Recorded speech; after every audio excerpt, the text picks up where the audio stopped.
مش هاقول لِك إن أنا أكلتها في مطعم قبل كده، أنا كنت طبعًا مزعّلة الأولاد، لكن حبيت إن أنا أفاجئهم وأعمل لهم قنبلة الكريب، كلنا بنعشق الكريب سواء بقى الأطفال أو الكبار، فالنهارده بقى اختصرت الموضوع وعملت بقى أحلى صينية كريب قنبلة من الآخر، طعم كده خرافي جدًا، طريقة جديدة للكريب، ولا بقى بعد كده هنشتري يعني القطعة دي ممكن تاكليها برّه كده بحوالي 50 جنيه، مبدئيًا كده لايك وشير واشتراك لهبة TV ويالّا بينا بقى نشوف هنعمل إيه. أول حاجة أنا عملتها بصدر فرخة، لو حابة إن أنتِ تعمليها بلحمة مفرومة فما فيش أي مشكلة، جبت صدر فرخة وبدأت إن أنا أقطّعه كده إيه لقطع صغيرة، ولو حابة إن أنتِ تفرميه في المفرمة فما فيش أي مشكلة، بعد ما قطّعته بقى بالشكل اللي أنتم شايفينه ده، هنبدأ بقى إن إحنا نجيب الجريلا بتاعتنا وشوية كده من الزيت، وهننزل على طول بقطع الفراخ، أنا هنا محتاجة الفراخ بتاعتي تاخد الأول صدمة، بعد ما أخدت صدمة ولونها اتغيّر بقى، هنبدأ بقى إن إحنا نضيف عليها إيه، هنضيف عليها كده فلفل ألوان، عندنا كمان بصلتين كبار مبشورين، وبدأت إن أنا بقى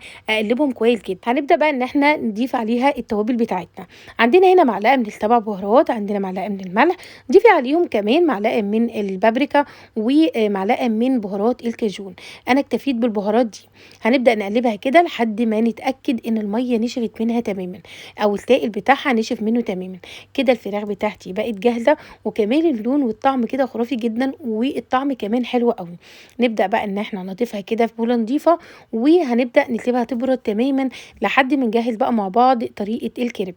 هنا طبعًا طريقة الكريب تقدري إن أنتِ تعمليها في الخلاط أو تعمليها كده بمضرب اليدوي، فده طبعًا بيرجع ليكِ. أنا جبت الخلاط ضِفت عليه كوب من اللبن، عندنا نُص كوب من الزيت، عندنا بيضتين 2، هنضيف على كل دول بقى 3 أكواب من الدقيق. طبعًا لو حابة إن أنتِ تعملي كمية صغيرة فما فيش أي مشكلة. ضيفي كمان معلقة صغيرة من الملح أو رشة ملح، كوب تاني من المَيّة علشان طبعًا الخليط يبقى سائل معاكِ بالشكل اللي أنتِ شايفاه ده، والقوام بتاعه كده لا هو تقيل ولا خفيف.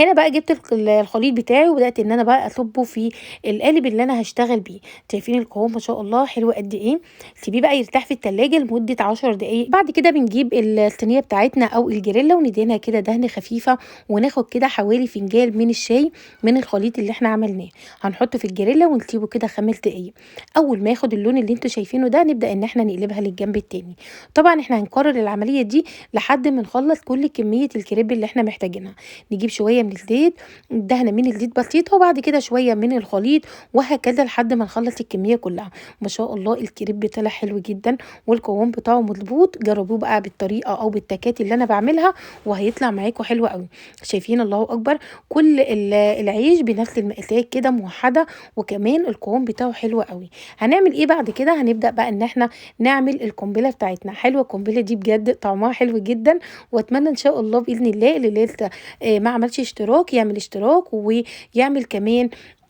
لايك وشير وتعليق حلو من عندكم. هنا بقى أنا جبت بقى طبعًا أول ورقة وبدأت إن أنا أحطها وأحط عليها الخليط. في كمان حاجة لو حابين إن أنتم تعملوها ببشاميل فما فيش أي مشكلة، اعملوا البشاميل وما بين كل طبقة والتانية هنحط حبة من البشاميل وعليها خليط من اللحمة أو الفراخ. طب يا هبة أنا محتاجة دلوقتي إن أنا ما احشيهاش لحمة أو فراخ، أنا حابة أقول لكم إن أنتم تقدروا تعملوها كمان بقطع من اللانشون، حابين تعملوها بخضار موجودة عندكم، قطعة لحمة متوفرة بايتة، فاعملوا بالطريقة اللي أنتم حابينها. كده أنا خلصت كل الكمية، ونبدأ بقى إن إحنا ندهنها كده من فوق حبة من الكاتشب بسيطة أو من